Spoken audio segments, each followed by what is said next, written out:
السلام عليكم ورحمة الله وبركاته. وحشتوني جدا جدا. جاية لكم النهاردة ومعايا قصة جامدة جدا، واثقة ومتأكدة إن شاء الله إنها هتعجبكم. يلا نقول بسم الله ونبدأ قصتنا. وعلشان نعرف قصتنا كويس قوي لازم نرجع بسنين كتير لورا، يعني هنرجع كده لفترة الستينات. القصة دي فيها أبطال من بلد عربي شقيق، ومش هنذكر اسم الدولة علشان يعني في بعض المتابعين بيزعلوا. كان والد بطلتنا من إخواتنا العرب، كان عايش في مصر وبيتاجر ومستقر فيها. كان عايش هو وزوجته، وكان عندهم بنت واحدة مفيش غيرها. كانت بنتهم الوحيدة وكانت مالية عليهم حياتهم. وكبرت البنت لحد ما وصلت سن 20، وكانت جمال وأدب وأخلاق مفيش بعد كده لحد كده، وكل حاجة كويسة. بس الموضوع كله اتقلب لما تقدم لها شاب من نفس المنطقة، كان كويس ومحترم وبيشتغل وليه مستقبل. يا ماما أنا مش فاهم انتي رافضة كريمة ليه؟ دي طيبة وبنت حلال وأهلها ناس محترمين، هو أنا هحتاج إيه يعني أكتر من كده؟ ده كل رجالة المنطقة بيتمنوا إن هم يخطبوها. وبصراحة بقى أنا نفسي واحدة جوهرة زي دي تكون من نصيبي أنا. بصراحة كده أنا ما بطيقش اللي اسمها كريمة دي. سبحان الله يا ابني، تقيلة على قلبي كده، ومهما تعمل مش هحبها. شوف لك عروسة تانية. ما البنات كتير وزي الهم على القلب، اشمعنى دي يعني اللي انت ماسك فيها كده؟ وانا مش فاهم دي عيبها ايه بالظبط، عشان حضرتك ما تبقيش عايزاها بالطريقة دي. لو عندك سبب مقنع قولهولي، لكن لو ما عندكيش سبب يبقى انا هروح اكلم باباها ومش هسيبها تضيع من ايدي. ما تتكلمي يا فوزية يا بنتي، هو انت ساكتة ليه؟ قولي لاخوك ان البت دي ما تنفعش، دي سهتانة كده وبحسها قلبها مش صافي. انا ما اعرفش البت دي سبحان الله ما بتنزلش من زور ليه؟ هو انا بختي عامل كده ليه يا ربي في ولادي؟ ابني الكبير يسيب البلد ويسافر، ولحد دلوقتي ما اعرفش عنه حاجة، لا بيتصل ولا رجع. وابني التاني عايز يتجوز جوازة مش على هواي. اخويا اللي مسافر يما كان بيتعلم ودلوقتي اشتغل، وتلاقيه اتجوز وفتح بيت ومسؤولياته كبيرة. ادعيله ادعيله ربنا وحده اللي عالم بيه. واخويا ده سيبيه يشوف مستقبله ويتجوز هو كمان. هو انت عايزاني اقول لك كلام ما حصلش يما؟ انا ما اعرفش البت دي عامله لك ايه. دي كريمه بسم الله ما شاء الله عليها، جمال وادب واخلاق مفيش بعد كده يما.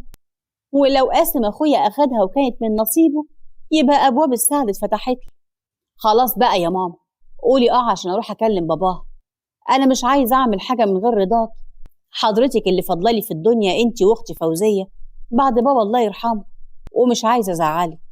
خلاص يا ابني، هقول لك ايه يعني؟ طالما انت مرتاح وشايف ان هي اللي هتسعدك يبقى خلاص، ربنا يهنيك بيها. روح اتقدم لها وعلى الله ابوها يوافق. ان شاء الله هيوافق يما، ده راجل محترم وكمان بيحب قاسم اخوي. وبعدين هو في حد زي قاسم اخويا في الدنيا؟ ده ادب واخلاق وتدين، وكمان مش محتاج، يعني اللي هتاخده هتشوف السعد والهنا كله. وفعلا راح قاسم واتكلم مع والد كريم، وهو بعد ما خلص كلام معاه قعد مع بنته ومراته علشان ياخد رأيهم. والله أنا كنت عايزة أكلمكم في موضوع مهم. قاسم جارنا هنا في المنطقة متقدم لكريم، وكنت عايزة أخد رأيكم في الموضوع ده. والله يا أبو كريمة طول عمر الرأي رأي، ومفيش حد فينا ليه رأي بعد رأي.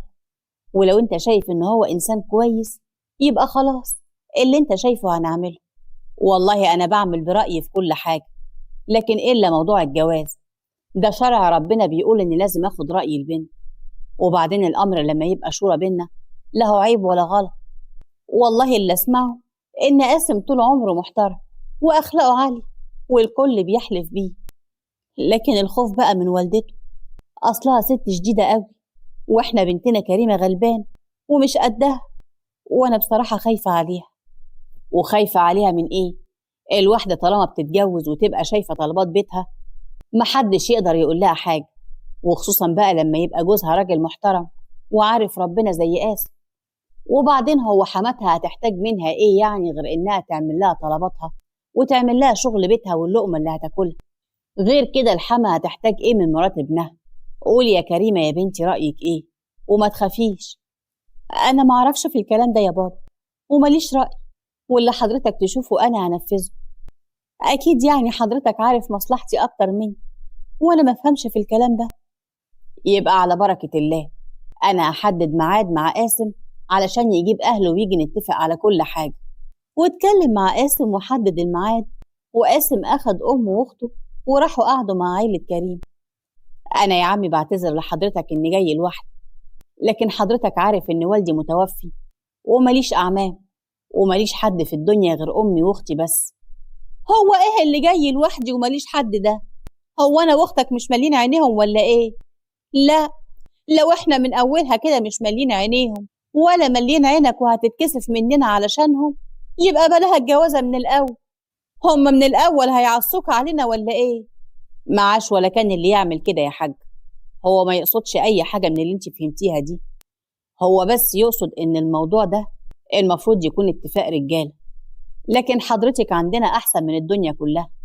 تسلم يا حاج، وانا ما يهمنيش في الدنيا كلها غير رضا ابني، ربنا يتمم له بخير. هو شاري بنتكم بقى، هنعمل ايه؟ اتفضلي معايا يا ام قاسم عشان نقعد جوه براحتنا ونسيب الرجاله يتكلموا، واحنا كمان نتكلم بحريتنا. وقاموا دخلوا جوه وسابوا الرجاله لوحدهم. انا اسف يا عمي على الطريقه اللي والدتي اتكلمت بيها دي، لكن حضرتك عارف بقى، ست كبيره وملهاش في الدنيا غيري. انا شاري كريمه ومستعد لطلباتكم كلها. يا ابني انا ما ببصش لكلام الحريم، اللي هيركز مع كلام الستات ولا هيروح ولا هيجي. انا اللي يهمني في الموضوع كله الراجل اللي بنتي هتعيش معاه، وانا عارف انك محترم وهتصونها، وفي الاول والاخر انا بشتري راجل. واتفقوا على كل حاجه، وتمت الجوازه بسرعه، واتجوزت كريمه في اوضه في شقه حماتها. في الوقت ده كان ناس كتير بتعمل كده، وده كان متعارف عليه في الوقت ده. يعني ما كانتش حاجه غريبه ان العروسه تتجوز في نفس الشقه مع حماتها في اوضه، خصوصا ان ما كانش معاهم في الشقه غير حماتها وبس. والده كان متوفي، واخوه مسافر، واخته فوزيه متجوزه في منطقه بعيده. وعاشت كريمه مع حماتها وجوزها، لكن حماتها كانت بتعاملها اسوأ معامله. يا اختي بقالك اليوم كله في المطبخ بتعملي ايه؟ انا مش فاهمه. ده ما كانوش شويه مواعين وشويه طبيخ قد كده اللي هتقفي فيهم طول النهار في المطبخ. هو انت بقى ناويه تفضلي في المطبخ طول النهار، ولا عايزه تستني لما جوزك يجي من الشغل عشان يلاقيكي لسه في المطبخ ويفكر اني مشغلاكي مرمطون؟ نفسك في ايه بالظبط؟ نفسك تعملي مشاكل بيني انا وابني؟ بقى حضرتك يا حماتي بتقولي على المطبخ اللي كان يضرب يقلب ده ان هما طبقين وبس؟ والله ده انا اتهدى حيل. وبعدين ما تقلقيش، انا خلاص خلصت المطبخ اهو، والاكل فاضل له 10 دقايق بالظبط ويكون خلصان. انا مش عارفه بس حضرتك ظلماني دايما ليه كده؟ وهو المطبخ يا حبيبتي كان يضرب يقلب من ايه؟ مش من عفنتك ونتنتك؟ ما هو لو امك علمتك انك تعملي الشغل اول باول ما كنتيش سبتي الحاجه معفنه كده. ده انا ما بعرفش ارتاح في الشقه من ريحه العفانه والنتانه اللي فيها. والله العظيم حرام عليكي، ده انا بعمل كل حاجه. لكن انت عارفه بقى ان عمتي فوزيه كانت عندنا امبارح، وانا كنت واقفه طول النهار على رجلي لحد ما اتهدى حيل، وسبت الاطباق بس في الحوض، وكمان عمري ما بيت زباله في الشقه. يبقى منين بقى الريحه اللي بتقولي عليها دي؟ تقصدي ايه يعني؟ تقصدي ان انا كدابه؟ تقصدي ان انا مفتريه؟ طب والله لما يجي قاسم ابني لازم اخليه يأدبك ويشوف شغله معاكي. طالما انت امك ما عرفتش تربيك، يبقى ابني بقى يربيكي بمعرفته. لا بقى، الموضوع ما يوصلش انك تغلطي في اهلي، وانا مش هقبل بكده ابدا. انا اهلي لازم تحترميهم زي ما انا بحترم حضرتك، يا اما هرجع بيت اهلي تاني. انا ما اقبلش الاهانه ابدا لاهلي. انا مستحمله منك كل حاجه، لكن لحد اهلي فالموضوع بالنسبه لي كده مش هيعدي. يا حبيبتي روحي في 60 داهيه، انت لو عندك دم وكرامه كنت رحت بيت اهلك من زمان. ايه اللي مقعدك هنا؟ لو عايزه تمشي الباب قدامك اهو يفوت جنب، وانا هجوزه ستك من الصبح. هو انت مفكره انه ما جاش زيك ولا ايه؟ اتفضلي يا حبيبتي، الباب يفوت بدل الجمل جملين. لا كده كتير قوي، أنا لازم أروح لأهلي يشوف حل في الموضوع ده. أنا رايحة عند أهلي لحد لما نبقى نشوف حل للموضوع ده، ويبقى ساعتها أرجع تاني. يا أختي إلهي ما يرجع. أنا ما كنتش عايزاكي من الأول، بس ابني قاسم بقى هو اللي مسك فيكي بإيديه وسنان، ما أعرفش على إيه. أقول له إيه بقى؟ يلا منه لله، ربنا يجازيه. وخرجت كريمة وراحت عند أهلها، وقعدت تعيط لباباها ومامتها وتحكي لهم كل اللي حصل معاها وكل اللي حماتها بتعمله معاها من أول ما اتجوزت. وانت إيه اللي سكتك كل ده؟ كان لازم تيجي واحنا نعرف ازاي نوقفها عند حدها ونوضع حد للست دي وعمايلها. تخدميها معلش، تسمعي كلامها وتحترميها برضو معلش، مش هيجرى حاجة، لكن الموضوع ما يوصلش انها تهزقك وتبهدلك. هي فاكرة ايه يعني؟ فاكرة انك ما عندكيش ولا ناس ولا اهل تدافع عنك؟ الامور ما تتاخدش كده يا ام كريم. يا بنتي انا هسألك سؤال واحد قبل ما ارد عليك. جوزك يعرف ان انت جاية هنا النهاردة ولا لا؟ يعني انت سايبة بيته بإذنه ولا ما استأذنتهوش؟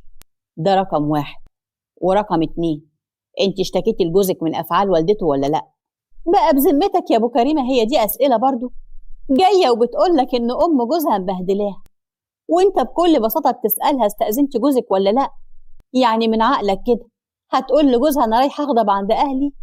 مش ده اللي انا قصدته خالص يا ام كريم. انا قصدي كان واضح ومحدد، وهو انها قالت لجوزها ولا لا، ولا شافت رد فعله. ما يمكن جوزها لما يعرف عمايل والدته ديت يوقف والدته عند حدها. ما ينفعش بأي شكل من الأشكال البنت تتعدى جوزها. ردي عليا يا بنتي وقوليلي، جوزك يعرف بعمايل والدته ولا لا؟ وعارف انك جاية النهاردة هنا ولا لا؟ بصراحة يا بابا أنا ما اشتكتلهوش ولا مرة، أصل هو بيعاملني معاملة كويسة أوي، وهي كمان قدامه بتعاملني كويس. فأنا بقى خفت أشتكيله يقول عليا كذاب، أصل هو مش معقولة يعني هيكذب والدته ويصدقني أنا. وكمان هو ما يعرفش إن أنا هنا النهاردة، أنا جيت من وراه. أصل لما لقيتها شتمتني وكمان شتمتكم معايا، فأنا بصراحة كده ما قدرتش أستحمل وسبت البيت وجيت على طول. انت كده غلطانة يا بنتي، عشان ما ينفعش تتصرفي من نفسك كده على طول. المفروض الأول تقولي لجوزك وتشوفيه هيجيب لك حقك ولا لأ. طالما هو ما يعرفش بالموضوع من أصله، وإن والدته بتعاملك بالطريقة دي قدامه وبطريقة تانية من وراه، يبقى واجب إنك تعرفيه قبل ما تسيبي البيت وتيجي على هنا. طب وهو معقول هيصدقها ويكذب مامته؟ ما أكيد طبعا هيصدق مامته ويعمل مشاكل. ساعتها بقى يبقى إيه الحل؟ هتفضل هي عايشة في المشاكل دي كتير. انت لازم توضع حد للموضوع ده يا ام كريمة. لا يصح إلا الصحيح. ما ينفعش نفترض أمور لسه ما حصلتش. قاسم جوز بنتك إنسان محترم وبيفهم في الدين والأصول. وبعدين يا ستي ولنفترض إن كلامك صح وإن هو فعلا هينصف مامته على كريم، ساعتها بقى يبقى أنا ليا كلام تاني. لكن طول ما هي ما اتكلمتش مع جوزها، يبقى ما ينفعش تتخطاه وتسيب بيتها وتيجي على هنا. يعني يا بابا حضرتك شايف ايه؟ بصراحة كده انا بحب قاسم جوزي ومش حابة يحصل مشاكل ما بيننا، لكن معاملة والدته صعبة قوي وانا ما بقتش مستحملاها. انا متجوزة بقالي شهور دلوقتي، ما بتسمعنيش كلمة واحدة عدل. بصي يا بنتي، انت قاعدة معايا اهو، ولما جوزك يجي انا هتكلم معاه ونشوف رأيه ايه. لكن انت هتروحي معاه احتراما لجوزك وعشان هو ما يعرفش حاجة، والكلام يبقى بالراحة. يعني انت قاعدة معايا هنا عشان تتكلموا مش أكتر. يعني انت مش غضبانة ولا زعلانة من جوزك. وسمعت كريمة كلام باباها ومامتها، كانت بتحترم باباها جدا، وعلشان كده ما رجعتهوش في كلامه. وفي نفس اليوم على بعد المغرب كده راح قاسم وقعد مع كريمة وباباها ومامتها. أنا يا عمي جاي النهاردة عشان أتكلم مع كريمة في حضور حضرتك ومامتها. كنت عايزة أسألك وتجاوبيني بصراحة يا كريم، وأنا عارف إنك ما بتكدبيش. أنا كنت عايزة أسألك، هو أنت غلطتي في والدتي وكلمتيها بأسلوب مش كويس وسبتيها تنظف الشقة وتجهز الأكل وهي تعبانة وجيتي على هنا؟ والله العظيم ما حصلش أبدا الكلام ده. ده أنا نظفت البيت كله ونظفت كل حاجة وغسلت المواعين وجهزت لها الفطار وكمان جهزت الغدا، ولما خلصته فضلت زي كل مرة تشتمني وتبهدلني. واتكلمت على أهلي بأسلوب مش كويس خالص. فأنا بصراحة تعبت ومبقتش عارفة أعمل إيه، وده اللي خلاني أجي هنا واستناك. وأنا عارفة إن أنا غلطانة عشان خرجت من البيت من غير ما أقولك، لكن بصراحة كده ما قدرتش أستحمل، وأنا مستعدة أحلف لك إن أنا ما غلطتش في والدتك. مفيش داعي إنك تحلفي لي ولا حاجة، الموضوع أصلا مش مستاهل. هي والدتي ما قالتليش حاجة، كل الحكاية بس إن أنا لما لقيتك مش موجودة في البيت افتكرتك إنك جيتي هنا من أول اليوم، وعشان كده جيت أشوفك مش أكتر. أنت مروحة معايا مش كده؟ ولا عايزة تباتي هنا النهاردة؟ براحتك، لو عايزة تفضلي هنا النهاردة وأجي أخدك بكرة أنا ما عنديش مانع.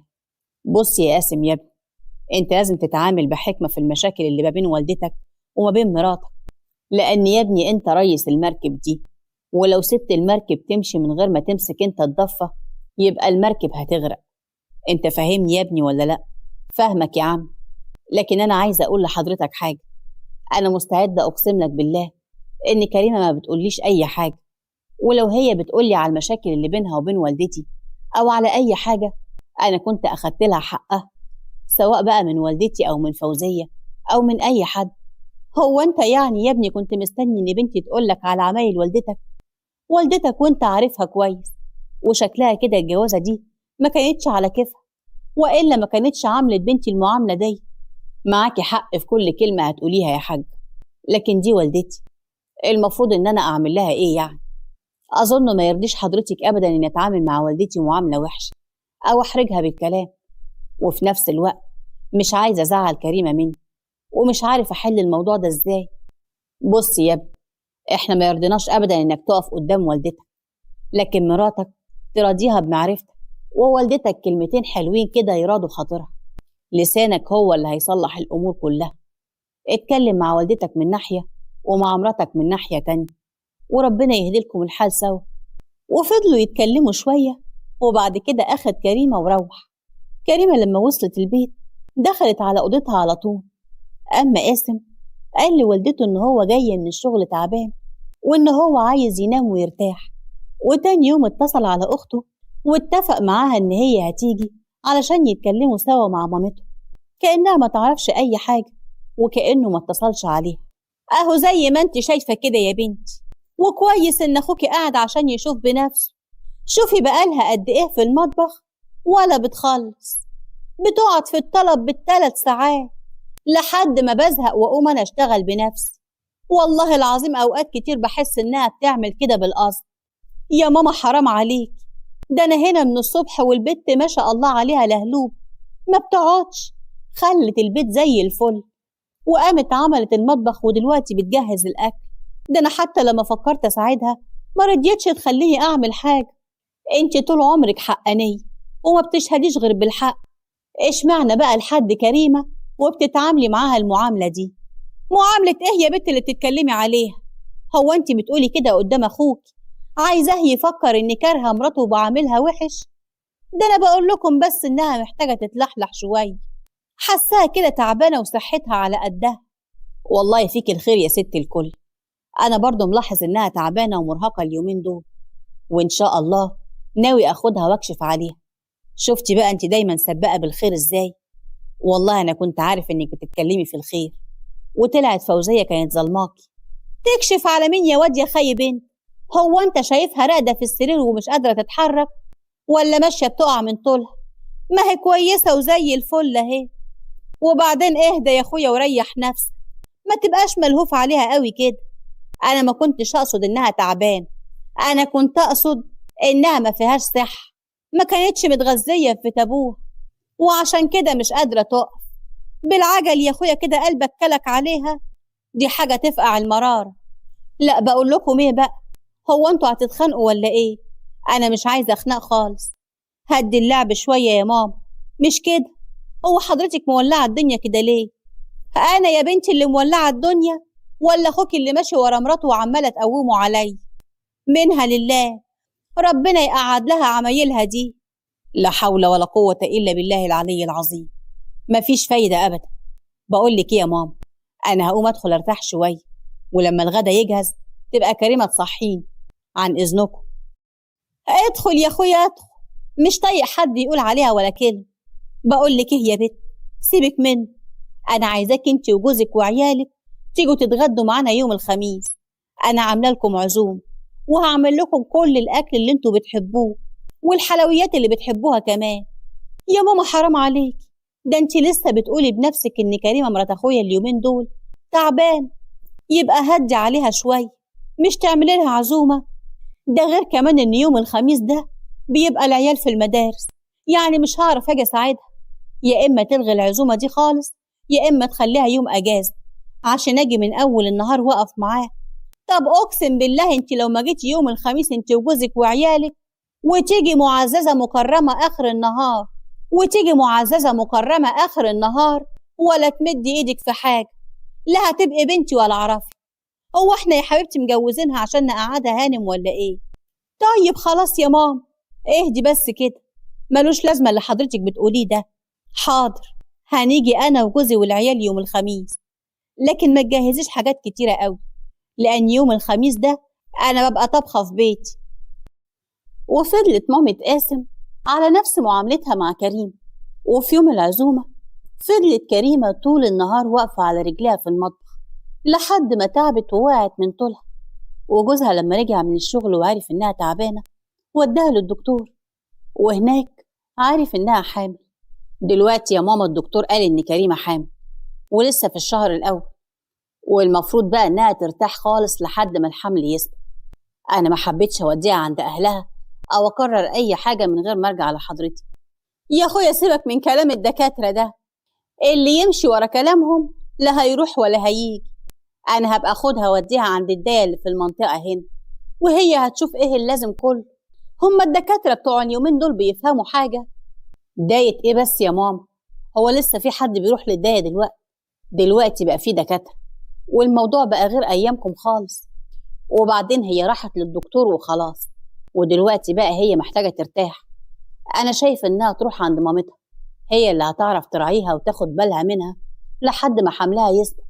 والله بقى ده موضوع ما يخصنيش، عايز تسيبها هنا سيبها، بس انا عن نفسي مش هخدم حد.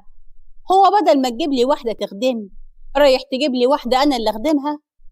ما ردش قاسم على مامته لانه ما كانش عايز يزعلها، لكنه اخد مراته ووداها عند مامتها، وقعدت هناك اول 4 شهور من حملها. وفي الوقت ده اتفاجئ الكل باستدعاء لقاسم في الجيش، لان الوقت ده زي ما قلنا كان ايام الستينات، وطبعا كلنا عارفين المشاكل اللي كانت في مصر في الوقت ده. انا دلوقتي يا عمي جالي استدعاء في الجيش زي كل الشباب والرجاله اللي في البلد، وكنت عايزه استأذن حضرتك ان كريمه ترجع البيت عند والدتي قبل ما اسافر، عشان ابقى مسافر وانا مطمن ان كريمه هتاخد بالها منها.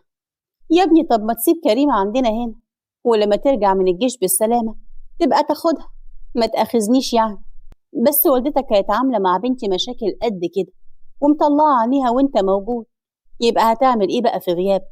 ما تقلقيش، انا لسه ما عرفتهاش اني رايح الجيش، وهنبه عليها ان ما يحصلش اي حاجه ان شاء الله. ولو حصل حاجه كريمه تستحملها علشان خاطري، وان شاء الله ادعولي بس ان الموضوع ما يطولش وارجع بسرعه. ما تقلقش يا ابني، اتكل على الله وان شاء الله خير، وربنا يحفظك انت وكل اللي زيك يا رب. واخد قاسم كريمه مراته ورجع بيها البيت، وقعد يتكلم مع والدته وعرفها ان هو رايح الجيش. يعني يا ابني مش كفايه اخوك مسافر، انت كمان هتروح الجيش وتسيبني؟ يعني اتحرم منكم انتوا الاتنين على حياة عيني. وكمان يا ابني زي ما انا سامعه كده ان في مشاكل، وبتقولوا احتمال ما تعديش على خير. لا حول ولا قوة الا بالله، كله من النحس والشوم اللي انت جبتها لنا دي. لا اله الا الله. وكريمة ذنبها ايه بس يا ماما؟ انا ما اعرفش انت ما بتحبهاش ليه. يا ماما حرام عليكي، بطلي ظلم في اخويا. اخويا زين العابدين سافر بره علشان يتعلم في البعثة اللي جت، واشتغل هناك وربنا يوفقه.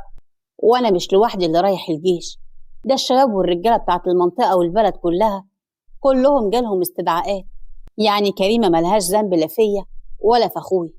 انا عايزه اسافر وانا مطمن يا ماما انك هتخلي بالك من مراتي ومن ابني اللي جاي في السكه. وعايزه اقولك انه لو جه ولد سميه زين العابدين على اسم اخويا. يا حبيبي انا هشيلها هي والواد في عيني عشان خاطرك انت وبس. هو انا ليا غيرك في الدنيا؟ وبعد أيام سافر قاسم وراح على جيشه، وبقت مامته مشغلة كريمة زي الخدامة ليل ونهار، لدرجة إنها كانت بتصحيها من النوم حتى لو كانت عايزة مجرد كوباية شاي، ما كانتش بتقدر تعملها لنفسها أبدا. وفضل الوضع على كده لحد ما ولدت كريم وخلفت ولد وسموه زين العابدين، زي ما باباه كان عايز يسميه قبل ما يروح الجيش. في الوقت ده كان قاسم غايب بقاله شهور، وكانت مامته بتتفنن في إنها تبهدل كريم، ما كانتش طايقاها لأنها كانت شايفة إن هي وش نحس. كانت بتتكلم مع أي حد وتقعد تقول على كريمة كده: نحس يا حبيبتي وأدمها أدم شو، يا دوبك تدخل بيتنا ما تكملش سنة والواد يتاخد يا قلب أمه للجيش، وتكمل حملها وابني مش موجود، ولا يشوف ابنه ولا يحضر ولادته ويفرح بيه. قلبي مش مرتاح طول ما هي في البيت، وحاسة إنها أول ما تخرج من البيت ابني هيرجع بالسلام. طب وانتي مستنية ايه يا ام قاسم؟ طالما يا حبيبتي عارفة إنها نحسة قوي كده اطرديها عند بيت أهلها، اهي تخفى في داهية. أنا عارفة انتي مستنية ايه. ده أنا لما جوزت ابني وبعد جوازته بشهرين بس حصلت له مشكلة في شغله وانطرد منه، خليته يطلقها على طول. أصل الواحدة طالما دخلتها وأدمها أدم شوم على البيت يبقى ما ينفعش تقعد فيه. ما هي لو مش مخلفة وكانت لسه خالية أنا كنت قلت معلش تخفى في داهية بعيد عننا، لكن المشكلة دلوقتي في العيل الصغير اللي لسه ما شافش أبوه. تقدري تقولي لي بقى أعمل إيه في واد زي ده؟ أنا مش مستغنية عن ابني. عارفة لو ألاقي طريقة إن أخلي الواد معاي وهي تروح في داهية ما كانش الموضوع فرق معايا من أساسه.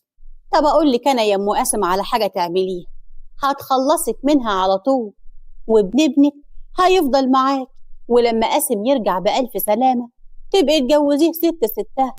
يا أختي إيدي على كتف، ده اللي يعرف يخلصني منها، بس بشرط ابن ابني يفضل معاي.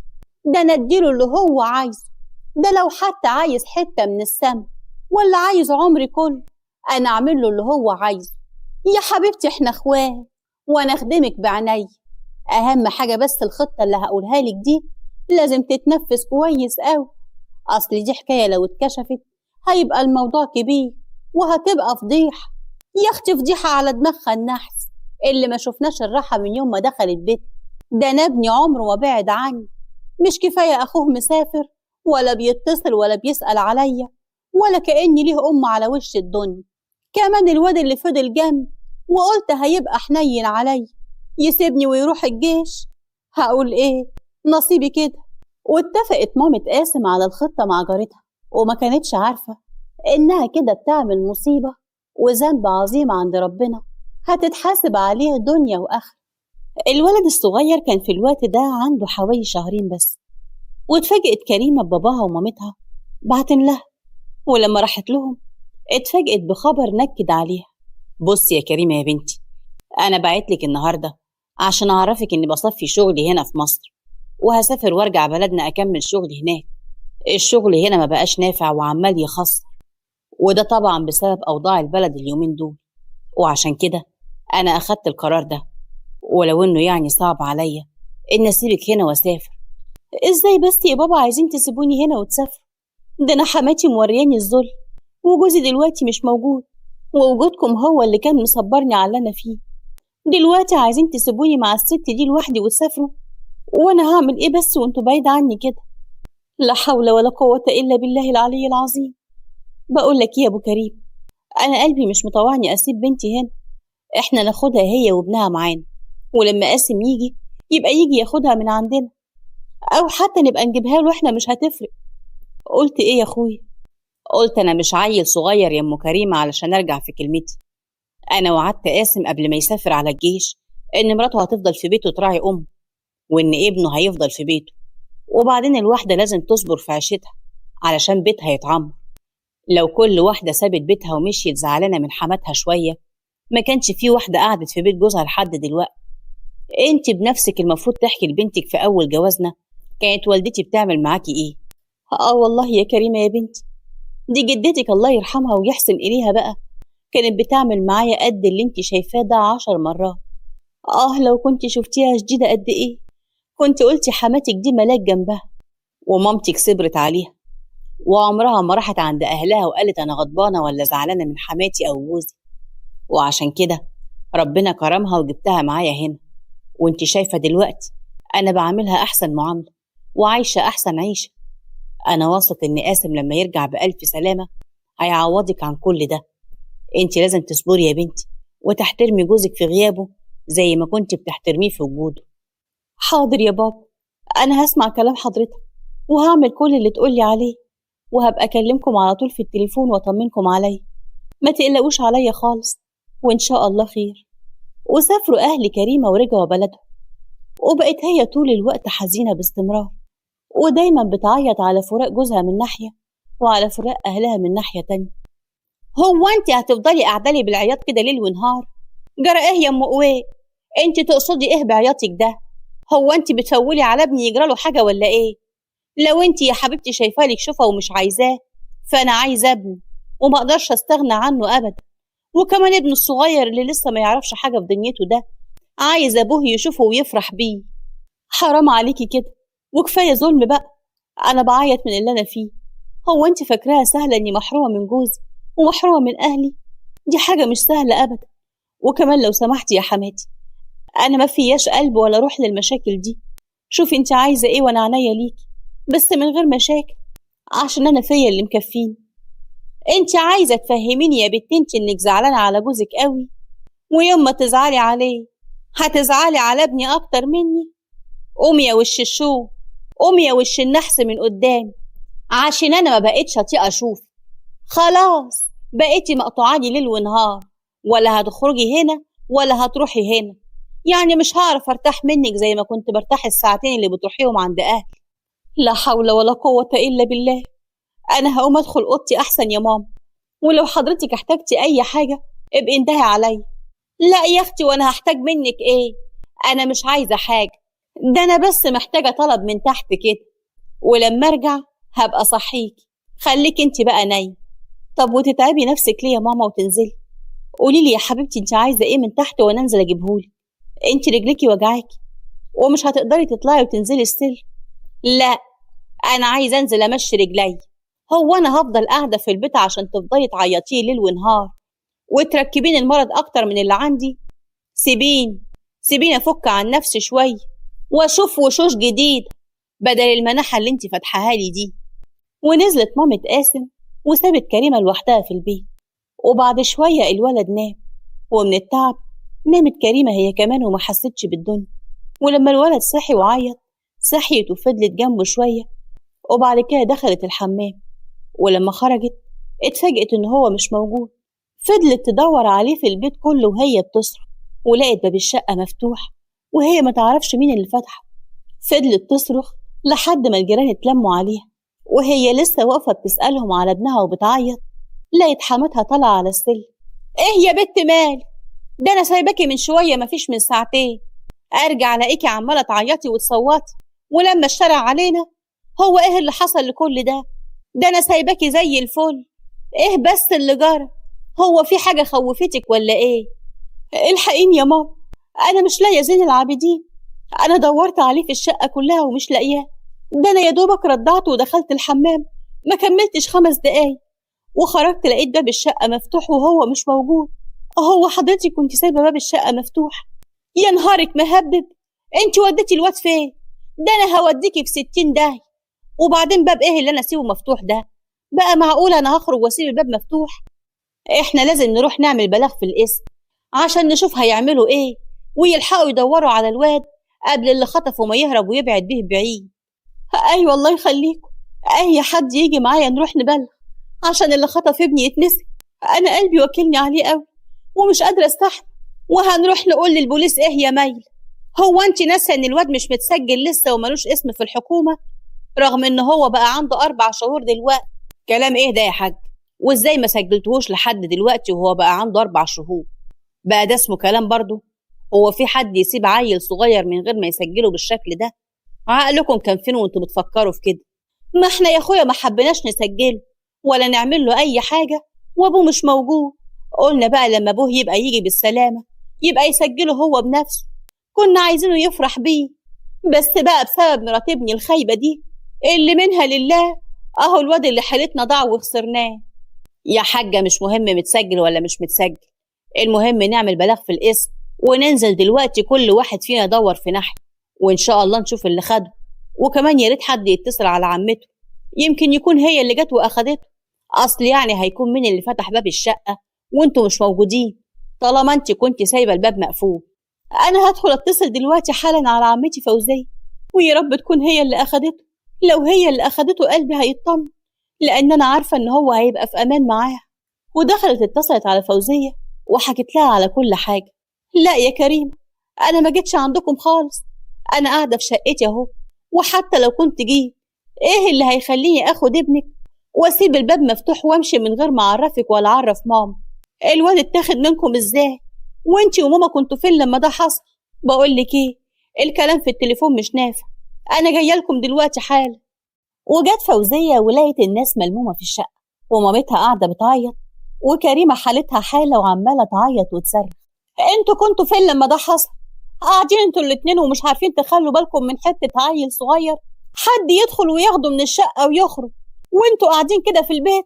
انا كنت في الحمام وخرجت ما لقيتهوش، وحماتي نزلت تجيب طلب من تحت وباب الشقة كان مقفول، ولما خرجت من الحمام لقيت باب الشقة مفتوح ولقيت زين مش موجود. غريبة دي، وانت من امتى يا ماما بتنزلي تحت تجيبي طلبات؟ احنا لما كنا بنقولك انزلي هاتي اي حاجة ما كنتيش بترضي، اشمعنى بقى النهاردة يعني نزلتي؟ وبعدين مين اللي هيفتح باب الشقة وهو مقفول الا اذا كان بقى معاه المفتاح؟ الكلام ده مش داخل دماغي ابدا. يوه، هو انتوا هتطلعوا غلكم فيا انا ولا ايه؟ وهتجيبوا المصيبة اللي حصلت فيا انا يا اختي ماليش دخل بالموضوع ده، هي يم، والمفروض هي اللي كانت خلت بالها منه. وبعدين انا ما كنتش قافله باب الشقه جام، انا كنت يا دوب موارباه وراي، وتلاقيه بقى ما اتقفلش كويس. ده انا يا دوبك شدته بس وراي وتلاقيه كده ما اتقفلش كويس. طب قومي معايا يا كريمه نروح نعمل محضر في القسم ونقول الكلام ده، وهم ان شاء الله هيتصرفوا ويلاقوه. هو ده الكلام، وانا هلف اسال في الشارع ونشوف، يمكن حد شاف اللي خرج من البيت ومعاه الولد، وان شاء الله نلاقيه. ونزلوا الجيران وكل واحد بيدور في ناحيه. أما فوزية وكريمة راحوا وعملوا محضر في القسم، وفضلت مامة قاسم قاعدة عمالة تعيط وتصوت، والناس قاعدة معاها بتواسيها. وزي ما قلت لكم في الوقت ده كانت أحوال البلد مش مستقرة، وعلشان كده المحضر اتعمل واتكتب بحث وسؤال روتيني بس كده، وما قدروش يوصلوا لحاجة. وفضلت قاعدة كريمة شهور ما بتعملش حاجة غير إنها تعيط وتدعي ربنا إنه يجمعها بابنها على خير. كان هو ده الدعاء اللي على لسانها في كل أذان وصلاة. يا رب يا رب اجمعني بابني، يا رب انت اللي عالم بحالي وعارف قلبي موجوع عليه قد ايه، يا رب اشوفه قدام عيني بخير واخده في حضني تاني. بقول لك ايه يا كريم، لو خلصتي صلاة يا اختي بقي تعالي عشان عايزاكي في كلمتين. حاضر يا ماما. بقول لك ايه يا بنتي، دلوقتي ابني مش موجود في البيت، وبقاله دلوقتي يجي سنة غايب، ويا عالم هيرجع امتى وما نعرفش عنه اي حاجة. وابن ابني الله يسامحك بقى ضيعتيه مننا، وبصراحة كده أنا مش طايقاكي في البيت من ساعة ما ضيعتي الواد. كل لما أشوفك أفتكر اللي حصل، فتاخدي بعضك كده ومن قصرها تفرقيني وتروحي عند أهل. حرام عليكي، أنا مش عايزة أسيب البيت، يمكن ألاقي ابني أو يجيلي خبر عنه. أنا قلبي حاسس إني هلاقيه، أرجوكي بلاش تمشيه من البيت وتوجعي قلبي أكتر ما هو موجوع. بقولك إيه، أنت تتصلي على أهلك يجوا ياخدوكي، أنا مش عايزاكي في بيتي تاني. ولما جوزك بقى يبقى يرجع بالسلامة لو هو عايزك تاني، بعد ما انت ضيعتي الواد وخربتي البيت، يبقى هو حر يا حبيبتي، يبقى يرجعك تاني. انما بقى طول ما هو مش موجود فالكلمة كلمتي انا، وانا بقى خلاص مش عايزاكي في بيتي اكتر من كده. واتكلمت كريمة مع فوزية علشان تتكلم مع مامتها، لكن مامة قاسم كانت مصممة انها تمشيها من البيت، وعشان كده كريمة اتصلت على باباها وجالها من بلدهم علشان ياخدها. طيب يا حاج، انا هاخد كريمه معايا دلوقتي زي ما انت عايزه، لكن هنبقى نعرف ازاي اخبار الولد اذا كنتوا لقيتوه ولا لا، واخبار قاسم جوز بنتي. انا يعز عليا انها تسيب البيت واحنا ما نعرفش حاجه عن جوزها ولا ابنها. يا حاج ما انا كمان الموضوع صعب عليا قوي، لكن قعدت بنتك معايا هنا بصراحه وجعلي قلبي. كل لما بشوفها بفتكر ابني اللي ضاع مني، وبفتكر ابني اللي معرفش عنه حاجه ولا اعرف هو فين. هو انتوا مش حاسين بيا ليه؟ لا حول ولا قوة إلا بالله العلي العظيم. طب يا حاجة أنا مش همشي من هنا غير لما أعرف أنا هعرف الأخبار دي كلها إزاي، لأني لازم أتابع الموضوع، وبسبب شغلي وتجارتي أنا مش هقدر أنزل كل شوية. أنا كنت بستأذنك إن أبقى أتصل بالتليفون عشان أطمن وأعرف الأخبار. طبعا يا حاج، وكمان سيبولي رقم، ولو حصل أي جديد أنا هتصل أبلغكم بنفسي. هو أنا عمري هعرف حاجة ومش هقولها؟ ده أنا وقلبي حاسس بكريمة يا حبيبتي. حاسة بإيه دلوقتي؟ أنا برضو محرومة من ولادي الاتنين، وأعرف الواحدة والأم بتحس بإيه بالظبط. وأخد والد كريمة بنته معاه وسافر على بلده، بعد ما أخد وعد من حماتها إنها هتتصل بيها لو في أي جديد حصل. وبعد ما اتأكدت إن كريمة سافرت راحت عند جارتها. أخيرا يا أختي خلصت منها، ده أنا كنت حاسة إنها كابوس وطبق على مراوح قلبي، والحمد لله خلصت منه. ودلوقتي بقى أنا واثقة إنها كلها أيام، وهلاقي ابني داخل عليا كده ومنور بيت وكل مشاكلنا اتحل. طب ادعي لي بقى يا حبيبتي، مش أنا صاحبة الفكرة اللي قلتلك عليها دي؟ فاكرة ولا نسيت؟ أقول لك أنا يا ستي هنعمل إيه؟ أنت تاخدي الواد من غير ما هي تعرف وتخبيه في أي حتة وتقولي لها إن الواد اتخطف وإنها مهملة، وفي الوقت ده بقى يبقى لك الحق إنك تطرديها من البيت. ما هي هتبقى ضيعت ابنك مني وهتسيبيها على كده؟ أنت هبلة يا ولية ولا إيه؟ وأنا هعمل كده إزاي بقى؟ دي ما بتسيبش الواد خالص، وحتى لو سابته تفتكري مين هيصدق إن في حرامي دخل البيت وخد الواد وخرج والكل عارف إن أنا قاعدة دايما في الصالة ولا بروح ولا باجي؟ لا لا، فكرتك دي خايبة ومش نافعة يا أختي. اليوم اللي تقرري تعملي فيه كده ابقي انزلي هاتي أي طلب من تحت، إن شاء الله حتى تشتري علبة كبريت. المهم إنك ما تكونيش موجودة في البيت عشان اللي يجي يتكلم وقتها تبقى أنت بريئة، وتبقى هي اللي مجرمة وضيعت الواد. تقفي كده على السلم، وأول ما تلاقيها نامت ولا دخلت المطبخ أو دخلت الحمام تروحي داخلة على طول وواخدة الواد وخارجة بسرعة. أيوة بس طب افرضي إن الكلام بتاعك ده أنا عملته، تقدري تقولي لي بقى أنا أخبي الواد فين؟ ما هو علشان الموضوع يتسبك كويس وأعرف أمشيها لازم الواد يختفي على الأقل بتاع أسبوع ولا 10 أيام. مين بقى اللي هترضى تاخد الواد عندها المدة دي كلها؟ طب وهي دي محتاجة كلام برضو؟ طبعا هتوديها عند فوزية بنتي وتفهميها على الموضوع كله، وهي هتقف جنبك وهتساعدك.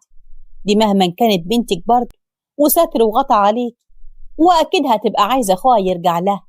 هو يعني أخوها ما وحشهاش؟ فوزية بنتي دي لو فوزية عرفت أول واحدة هتروح تقول لكريمة وترجع لها الواد تاني. ده انت غلبانة قوي، ده انت مش عارفة فوزية دي على طول شايفة ان انا غلطان، وبتقول لي ان كريمة مظلومة وملهاش ذنب، وان اللي حصل ده قدر ونصيب، واني بلاش احط الذنب على كريم. اسكتي اسكتي اسكتي يا اختي، ده انا موكوسة في خلفتي. خلاص يا ست، انا هعمل لك الخدمة دي عشان خاطرك انت، وهخلي الواد عندي، وفي كل الاحوال انت عارفة ان انا عايشة لوحدي.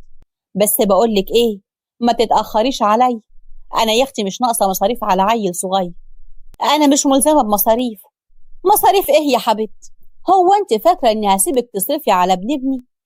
انا هجيب له كل طلباته واديك اللي انت عايزاه وزيادة. اهم حاجة بس انك ما تتكلميش وتسيبي الواد عندي. انا هحاول اخلي الموضوع ما يطولش. وانت يا اختي قلت لي اسبوع ولا 10 ايام، والواد فضل عندي اكتر من 5 شهور لحد ما طلع عين. ما كانش بيبطل عياط لا ليل ولا نهار، كأنه يا اختي كان قلبه حاسس ان احنا خاطفينه من امه. اهو بكره يا اختي يبطل عياط ويفرح لما يشوف ابوه قدام، ويعرف ان جدته خلصته من الحربايه اللي ابوه حطها في بيته. وبعدين زعلانه قوي انه قعد عندك اكتر من 5 شهور. ما انت كنت بتاخدي حقك وزياده، هو يعني انت كنت بتدفعي حاجه من جيبك؟ يوه صحيح يا ولاد، اخرة خدمه الغز علق. بس تصدقي بالله يا ام قاسم، اقسم لك بالله يا اختي البت كريمه دي صعبت عليا وقطعت قلبي. ده انا كنت خلاص هقول لها على كل حاجه، لكن لما عرفت بقى ان هي وبنتك راحوا وعملوا محضر انا خفت يا اختي، خفت احسن الحكومه تحبس. لكن والله قلبي كان واجعني عليها، وحسيت قد ايه ان احنا عملنا فيها حاجه كبيره قوي. كانت بتصعب عليا كل لما اشوفها وهي بتدور على ابنها زي المجنون، وعماله بتدعي ربنا وتكلم ربنا. ما يصعبش عليك يا غالي يا حبيبتي. على العموم هي فكرتك انت، يعني لو اتكلمتي محدش هيروح في داهية إلا انت. أنا أبقى جدته، هو في جدة بتخطف حفيدها؟ بقولك ايه، انت شكلك كده هتقرفين. أنا هاخد الواد وارجع على شقتي، عشان جو الصعبانيات اللي بتعمليه ده ملوش لازمة عندي يا أختي، ما بيعجبنيش. وأخدت الولد وراحت على شقتها. في الوقت ده كانت فوزية بقالها فترة ما بتجيش تزورها. ما كانتش تعرف إن كريمة مرات أخوها سابت البيت وسافرت عند أهلها، وفضل الولد مع جدته أسبوع لحد ما فوزية راحت تزورها. معلش يا ماما، اتأخرت عليكي الفترة دي كلها، أصل الولاد كان عندهم امتحانات وأنا ما كنتش عارفة أسيبهم وأجيلك. أمال كريمة فين؟ مش باينة يعني. هي نايمة في أوضتها أدخل أطمن عليها، ولا يا حبيبتي بتدور على ابنها في الشوارع زي ما بتعمل من يوم ما اتخطف؟ حسبي الله ونعم الوكيل في اللي عمل كده. إلهي ما يشوف خير في الدنيا ولا يشم ريحة الجنة في الآخر. بعد الشر يا بت، إيه الدعوة الوحشة دي؟ بطلي دعاوي على الفاضية والمليان. وعلى العموم يا أختي، ست كريمة مش هنا، أنا اتصلت بأبوها وجه خدها. ملوش لازمة بقى إنها تقعد هنا وأخوكي مش موجود، وكمان كفاية اللي شفناه بسببها لحد كده. أنا خلاص لا عايزاها في بيتي ولا طايقة أشوفها. ولما أخوكي يبقى يرجع بألف سلامة أنا هجوزه ستها، هجوزه واحدة تانية على كيفي أنا. الجوازة اللي هو اتجوزها دي ما كانتش على مزاجي من الأول. حرام عليكي يا ماما، ليه تعملي كده؟ ما كنت سبتيها هنا عشان تدور على ابنها وتستنى جوزها لما يرجع. يعني أخويا دلوقتي لما يجي هيبقى في 100 موال وموال، يرجع ولا يلاقي مراته موجود ولا ابنه موجود، ويلاقي بيته اتخرب من كل ناحية. بيت أخوكي ما اتخربش يا حبيبتي، ومش هيتخرب أبدا طول ما أنا موجود. لو على مراته ما أنا قلتلك هجوزه تاني، هي دي كانت منظر أصلا. ولو على ابن أخوكي فهو ما اتخطفش ولا حاجة، أنا اللي كنت مخبياه منها عشان ما تطالبش بيه في محكمة ولا غير، وعشان كمان ما تاخدهوش لما تردها من البيت. يا لهوي يا ماما، وهنا عليكي تعملي كده فيها؟ بقى انت يرضيكي حد يعمل كده معايا؟ ده انت المفروض قلبك يحس بيها. زمانها بتدعي دلوقتي على اللي أخد ابنها منها. بقى ما انتش خايفة من عقاب ربنا ومش خايفة من دعواتها عليكي؟ وانا خاف من ايه يا اختي؟ انا كنت عملت حاجة غلط؟ انا اخدت ابني، يعني لا ظلمت حد ولا عملت حاجة في حد. وبعدين بقولك ايه، اتكلي على الله على بيتك يلا، وما تقعديش هنا تديني في مواعظ. انا مش هتحرك من هنا غير لما اعرف رقم تليفون او اي حاجة اوصل بيها لكريم عشان اقول لها ان ابنها موجود وما تقلقش عليه. يا ماما عشان خاطري يا ماما، انا مش هقول لها ان هو كان معاكي، انا هقول لها ان هو كان مخطوف وان البوليس لقاه، او حتى اقول لها ان حد سابهولنا على باب البيت عشان تخلصي ذمتك قدام ربنا، ويوم ما تقابلي ربنا ما يكونش ذنبها في رقبتي. انت بتفولي عليا يا بت ولا ايه؟ ريحي نفسك، انا ما معيش رقم تليفون ليها، وحتى تليفون البيت ده انا هشيله عشان انا مش ناقصه صداع. ولو هتيجي هنا وهتفضلي تديني في مواعظ يبقى ما تجيش هنا تاني، عشان انا مش هرجع في كلامي ابدا. ابن اخوكي معاي، والبت دي هتتطلق بالذوق ولا بالعافيه، بس لما اخوكي يبقى يرجع بالسلام. وفضلت فوزيه تحاول مع مامتها، لكن مامتها من غير اي فايده كانت مصممه على رايها.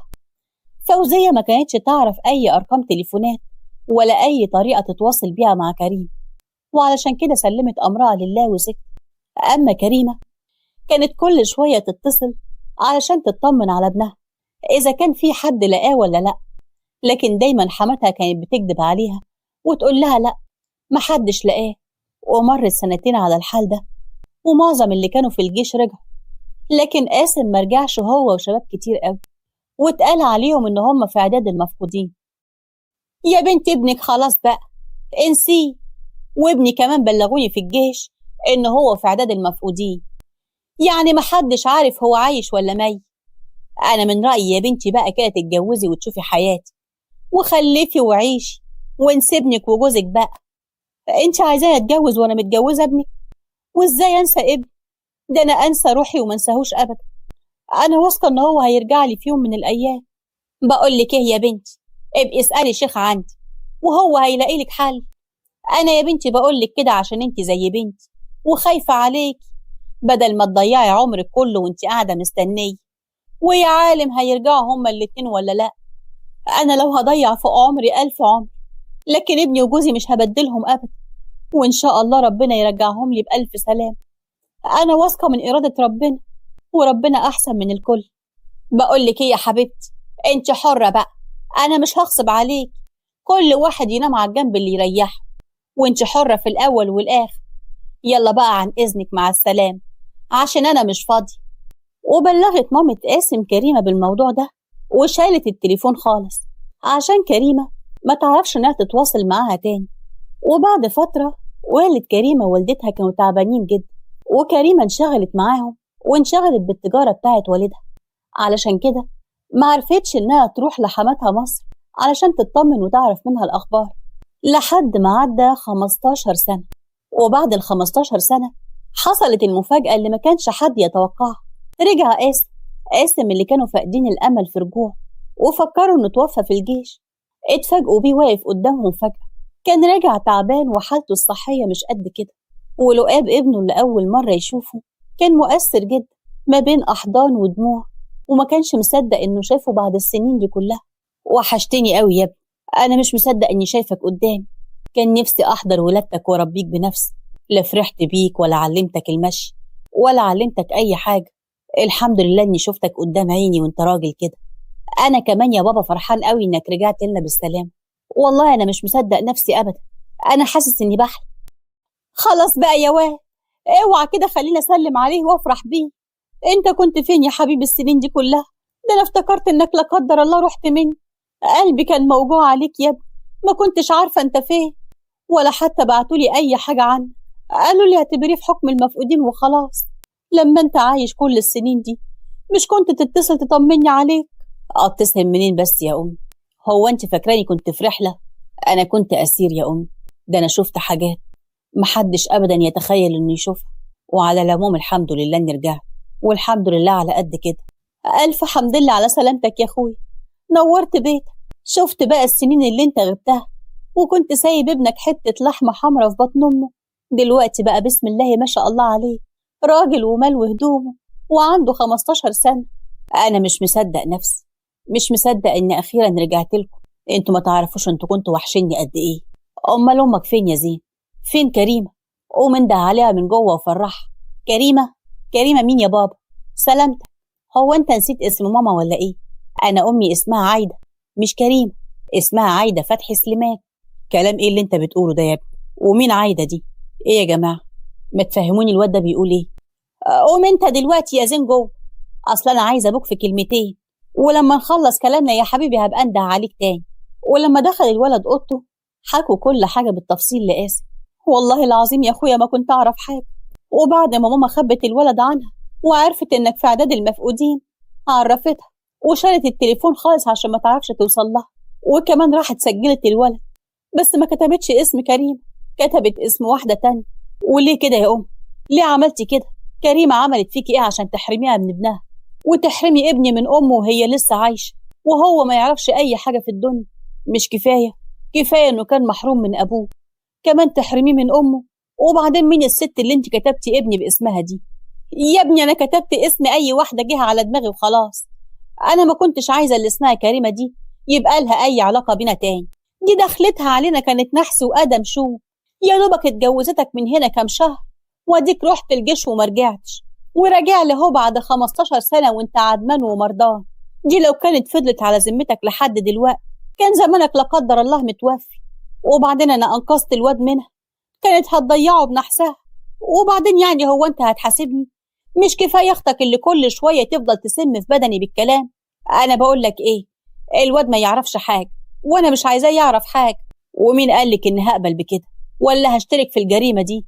ابني هيعرف كل حاجة وهيعرف أمه الحقيقية دلوقتي حالا. اخصى عليك يا قاسم، بقى هي دي تربيتي فيك؟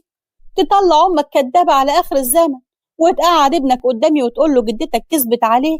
ده ما كانش العشم أبدا، لو عملت كده مش هتبقى ابني ولا أعرفك أبدا. الواد لازم يفضل فاهم إن أمه ماتت وهي بتخلفه. لو مش هتعرفيني علشان حق ربنا يبقى ما تعرفينيش، أنا مش هراضيكي على حساب ربنا، ويا ريت أعرف مكان كريم، وأنا كنت أخدت الولد ووديته لحد عندها، بس للأسف أنا معرفش أي عنوان ليها في بلده، ده غير إني راجع تعبان وصحتي على قد، لا حمل سفر ولا مروح ولا مجي، غير إني كمان راجع إيد ورا وإيد قدام، معيش مليم يوحد ربنا عشان أسافر بيه وأروح أدور عليه. لو أقدر أعمل كده أنا كنت أخدت الولد ووديته لحد عندها، بس للأسف معرفش أراضيها فين. ودخل قاسم ورا ابنه وحكاله على كل حاجة، وفهمه مين أمه بالظبط واسمها إيه، واداله كل المعلومات عنها، وحكى للولد القصة من أولها لآخرها علشان الولد يكون عنده علم ويبقى عارف مين أمه بالظبط. الولد كان بيسمع والده وهو مصدوم ومستغرب ليه جدته تعمل كده، بس رغم كده ما قدرش يكرهها لأنها كانت هي اللي مربياه، ما شافش حد طول عمره غيرها، لكنه كان شايل الموضوع في قلبه ومش مصدق إنها ممكن تكون بالقسوة دي، لأنها كانت حنينة عليه جدا لدرجة إنها كتبت له حتة أرض بتاعتها كتبتها باسم. أما بقى بالنسبة لقاسم كان عمال يسأل على كل اللي شغالين زمان مع والد كريم، يمكن حد يعرف له رقم تليفون أو عنوان في بلده، لكن للأسف ما عرفش يوصل لأي حاجة. وعلشان قاسم كان راجع من الأسر مريض وتعبان، كان باستمرار راقد في السرير وتعبان، وفضل يعاني من تعبه ومرضه لمدة 5 سنين لحد ما توفى في الآخر. أما مامته عاشت بعده 10 سنين كمان، خطبت لزين العابدين وجوزته وبعدها توفى. أما كريمة الحياة أخدتها بعد وفاة والدها ووالدتها، وبقت هي اللي ماسكة التجارة بتاعت والدها كلها، ورغم كده كان حزنها على ابنها وجوزها مدفون في قلبها وبيقطع فيها. كانت في الوقت ده بقى عندها 60 سنة، وبسبب اللي شافته على إيد مامة قاسم وإن ابنها اختفى في مصر ما كانتش بتحب تشتغل أبدا مع المصريين ولا تتعامل معاهم. المصري الوحيد اللي كان شغال معاها كان شاب اسمه حسين، ما كانش في حد مصري شغال معاها إلا هو. والله أنا ما أعرف أنا شغلتك ليه، أنا ما بحبش المصريين ولا بحب أشوفهم قدام ولا بحب أتعامل معاهم، إيه بس اللي خلاني أشغلك معايا؟ أنا مش عارف. هو أنت يا حاجة كل ما تشوفيني تقولي الكلمتين دول؟ والله أنا اللي بقى عندي فضول بقى وعايز أعرف أنت شغلتيني معاكي ليه بالظبط؟ أصلك كل ما تشوفيني تقولي لي الكلام ده، والله يا ريتني أعرف أنا شغلتك ليه. بقول لك إيه، طول ما أنا موجودة في المكان أنا مش عايزة أشوفك قدام، عايزاك تختفي خالص من قدام، المهم عيني ما تجيش عليك. وسابته ومشيت، وفضل هو واقف مستغرب. قرب منه راجل كبير في السن تقريبا في عمرها أو أكبر منها، كان شغال مع باباها من زمان من وهو عيل صغير. ما تزعلش يا ابني منها، هي ما بتكرهش المصريين ولا حاجة، بالعكس ده جوزها مصري وابنها كمان مصري، بس اللي حصل لها زمان كان صعب قوي. دي الحمد لله إنها لسه بعقلها لحد دلوقتي. سبحان الله، يعني جوزها مصري وابنها مصري وبتكره المصريين بالطريقة دي؟ طب تحبهم حتى علشان خاطر ابنها؟ وبعدين يعني ايه اللي هيكون حصل لها عشان يوصلها انها تكرههم بالشكل ده؟ انا هحكي لك يا ابني اللي انا اعرفه، واكيد يعني اللي انا معرفوش اصعب 100 مرة، لكن لما احكي لك هتعرف قد ايه هي معذورة. وحكى له على كل حاجة يعرفها، وعلشان كده يا ابني هي ما بتحبش تشوف المصريين قدامها، مش علشان بتكرههم، لكن علشان بيفكروها بابنها اللي اتحرمت منه قبل ما تحفظ حتى ملامح وشه. الله يكون في عونها، جبل إنها مستحملة كل ده. على العموم أنا في كل الأحوال مسافر كمان يومين وهريحها مني شهر بحاله، بقى في حد يروح يقعد مع أهله شهر واحد بس؟ يا راجل ده أنت تلاقيك وحشهم قوي. أصلا أنا ما كانش ليا حد في الدنيا كلها غير والدتي الله يرحمها، ومن ساعة ما توفت أنا ماليش حد غيرها، بس كانت أمنية حياتها إن يكون لنا بيت ملك، وعشان كده أنا وعدتها قبل ما تتوفى أنا هنزل دلوقتي أجازة عشان أشتري حتة أرض وابني عليها البيت، وربنا ييسر الحال. واحد صاحبي شاف لي أرض وبيقول لي إنها في منطقة كويسة قوي. وبعد يومين نزل حسين أجازة على مصر علشان يشوف موضوع الأرض والبيت، وبعد ما يخلصهم يسافر ويرجع تاني على شغل. ولما وصل مصر قابل صاحبه وراحوا يتقابلوا مع صاحب الأرض اللي كان بالصدفة زين العابدين ابن قاسم، وهم بيتكلموا على الأرض وتفاصيل البيع والشراء. اتكلم حسين مع صاحب الأرض وقال له على اسم البلد اللي هو بيشتغل فيها. يا أستاذ حسين، انت تعرف ان والدتي من البلد اللي انت بتشتغل فيها دي؟ نفسي اعرف عنها اي حاجة، ما اعرفش غير اسمها بس. اسمها كريمة عبد الجواد عبد الرحيم. ايه الاسم ده مش غريب عليا؟ معلش يا أستاذ، يعني ايه ما تعرفش حاجة غير اسمها؟ هي مامتك مش عايشة معاك هنا؟ انت بتقولي انها من البلد اللي انا شغال فيها، يعني قصدك انها اتولدت هناك وعايشة معاك هنا ولا انت ما تعرفهاش اصلا؟ الله يخليك، احكي لي حكايتك بالتفصيل، اصل الاسم اللي انت قلته ده مش غريب عليا ابدا. وحكى زين العابدين حكايته لحسين، وحسين بسرعه من غير ما يتكلم معاه راح اتصل بالحاجه كريم. انت يا بني ادم انت، هو انا طايقاك في الشغل لما تتصل بيا في التليفون؟ هو انت مش المفروض انك اجازه؟ بتتصل بيا عايز ايه؟ استني بس يا حاج الله يخليكي، ده انت لو تعرفي الخبر اللي انا جايبهولك مش هتتكلمي معايا في التليفون، ده انت هتركبي جناحات وتطيري وتجيلي بسرعه. انا على العموم يعني مش عايزه اعشمك بامل، ويا عالم يطلع صدق ولا كده، بس انا اعتقد كده ان انا لقيت ابنك يا حاج. انا واقف دلوقتي مع راجل اسم والدته نفس اسمك بالظبط، وحكايته نفس حكايتي. وطلبت كريمه انها تتكلم مع الراجل بسرعه. قول لي يا ابني، انت اسمك ايه؟ واسم والدتك ايه؟ واسم عمتك وعمك واسم جدتك؟ انا اسمي زين العابدين، وعمي نفس اسمي بالظبط، لان انا كنت متسمي على اسم، رغم ان انا عمري ما شفته، الا اني اللي اعرفه ان هو كان مسافر من قبل ما انا اتولد. وعمتي الله يرحمها اسمها فوزية، وابويا الله يرحمه اسمه قاسم، وجدتي كان اسمها جمالات. وفضلت كريمة تسأله على شوية أسئلة عن البيت وعن العنوان وعن عمته وعن باباه وعن تفاصيل كتير محدش يعرفها إلا إذا كان من العيلة. وكل ما يقول لها على حاجة تتأكد أكتر، ولما اتأكدت أكتر إن هو ابنها انهارت من العياط. وكان زين العابدين هو كمان بيعيط. يا قلبي يا ابني، يا قلب أمك يا حبيبي، 40 سنة وأنا محرومة منه، 40 سنة بموت في اليوم 1000 مرة. كنت بدعي ربنا مع كل أذان إن أشوفك قبل ما أموت. ربنا يجازي اللي كان السبب، حسبي الله ونعم الوكيل فيه. هي دلوقتي بين إيدين ربنا يخلص منها بمعرفته. نفسي أحضنك يا ابني، نفسي أشم ريحتك، عايزة أطمن عليك، عايزة أطمن عيني وقلبي إني فعلا لقيتك ومش بحلم. أنا هجيلك يا أم، أنا نفسي أشوفك، نفسي أعرف ملامحك إيه، نفسي أحس إن أنا ليا أم، أحس بحنانك اللي اتحرمت منه العمر ده كله. لو تعرفي إن ياما دعيت ربنا إنه يلم شملنا من تاني. أنا هجيلك، أنا هبيع الأرض وهجهز بفلوسها ورق السفر وأجيلك على طول. لا يا حبيبي، أنا اللي هجيلك أسهل، أنا مش هقدر أستحمل كل ده، أنا هركب أول طيارة وأجيلك، لو حكمت حتى إن أجيب طيارة مخصوص. نفسي أكون قدامك دلوقتي. وفعلا حجزت كريمة وركبت أول طيارة لقيتها، وراحت بسرعة على مصر. وهناك في المطار عرفت ابنها أول ما شافته، لأنه كان نسخة تانية من أبوه. وقعدت معاهم لحد ما ابنها خلص ورق السفر، لأنها رفضت تسافر وترجع تاني من غيره. أخدته هو ومراته وولاده علشان يعيشوا معاها في الفيلا بتاعتها على طول. وسبحان الله، أخيرا ربنا جمع شملهم من تاني بعد السنين دي كلها. القصة أغرب من الخيال. معقولة بعد 40 سنة تلاقي ابنها بالصدفة؟ سبحان الله. القصة دي يا جماعة قصة حقيقية. أوقات كتير الحقيقة بتكون أغرب من الخيال 1000 مرة. وفي الآخر حسبي الله ونعم الوكيل في أي حد يفرق أم عن ابنها أو بنتها، وحسبي الله ونعم الوكيل في أي حما تخرب البيت وتدمر الأسرة بالشكل ده. وبكده بتكون خلصت قصتنا. عايزة أسمع رأيكم فيها في التعليقات. وبالنسبة للناس اللي أول مرة تتابعنا، ما تنسوش تشتركوا في القناة وتفعلوا الجرس على الكل علشان يوصل لكم منا كل جديد. ولو عجبتكم قصتنا ما تنسوش اللايك والشير مع أصحابكم عشان نكبر ونستمر بيكم. وما تنسوش تتابعونا على قناتنا على الواتساب وصفحاتنا على الفيسبوك والإنستجرام. هسيب لكم اللينكات في صندوق الوصف، وأشوفكم إن شاء الله في قصة جديدة.